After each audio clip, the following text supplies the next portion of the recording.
Everyone, good morning. কেমন আছো তোমরা সবাই? আশা করছি সবাই ভালো আছো, আর আমিও অনেক ভালো আছি।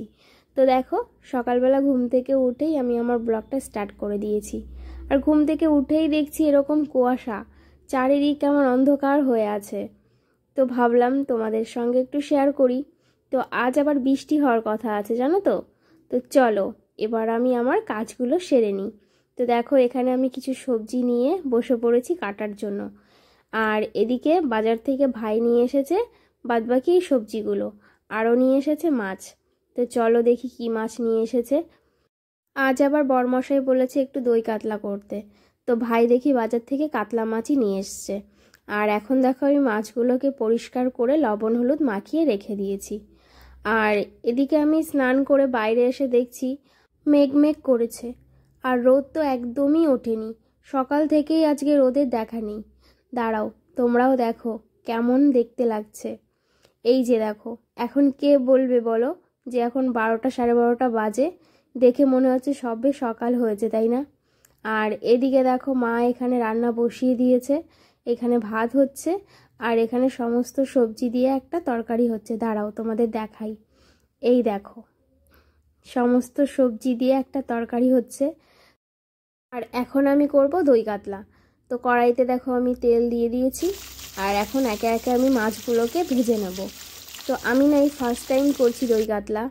এগুলো ভেজে নিয়ে দেখো আমি মশলাটা দিয়ে দিয়েছি। এখানে মশলা বলতে ওই আদা রসুন পেঁয়াজ আর সেরকম কিছুই দিইনি। এখন দেখো মশলা থেকে আমার তেল ছাড়তে আরম্ভ করে দিয়েছে। আর এদিকে দাঁড়াও তোমাদেরকে দেখাই, দেখো কি পরিস্থিতি, কেমন বৃষ্টি হচ্ছে দেখো। কে বলবে বলো এটা শীতকাল? দেখে মনে হচ্ছে কি বর্ষাকাল। সত্যি এই শীতকালে বৃষ্টি হলে না খুব বিরক্তিকর লাগে, জানো না। জামা কাপড় তো শোকাতেই চায় না, একেবারে বিচ্ছিরি ব্যাপার। তো দেখো আমার মশলাটা কষানো হয়ে গেছে, আর এখন আমি এর মধ্যে দিয়ে দিলাম দই। দইটা এখন আমি ভালো করে মশলার সঙ্গে একটু মিশিয়ে নেব। তো দেখো এখানে আমার মিশিয়ে নেওয়া হয়ে গেছে, আর কেমন তেল ছেড়েছে দেখো। এবার আমি এর মধ্যে দিয়ে দেবো একটু জল।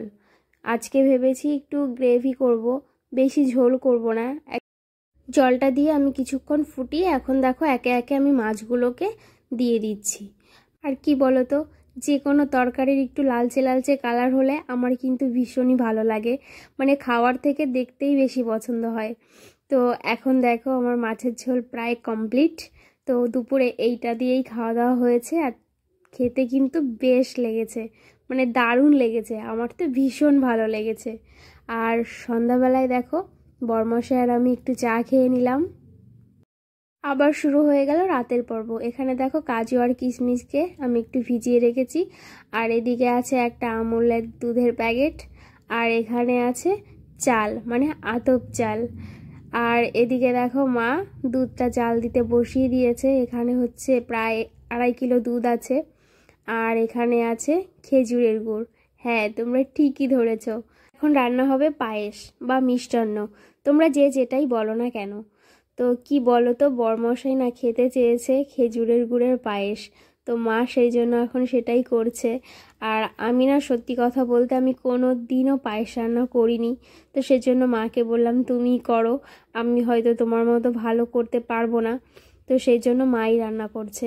তো দেখো খেজুরের গুড়টা দেওয়ার সঙ্গে সঙ্গে পায়েসের কালারটা কেমন চেঞ্জ হয়ে গেল। আর এই পায়েসটা কিন্তু খেতে বেশ ভালো হয়েছিল, ভীষণই ভালো হয়েছিল। আর শুধু আমার ভিডিও দেখলে হবে বলো, সঙ্গে আমাকে কমেন্ট করতে হবে তো যে আমার ভিডিওটা তোমাদের কেমন লাগলো।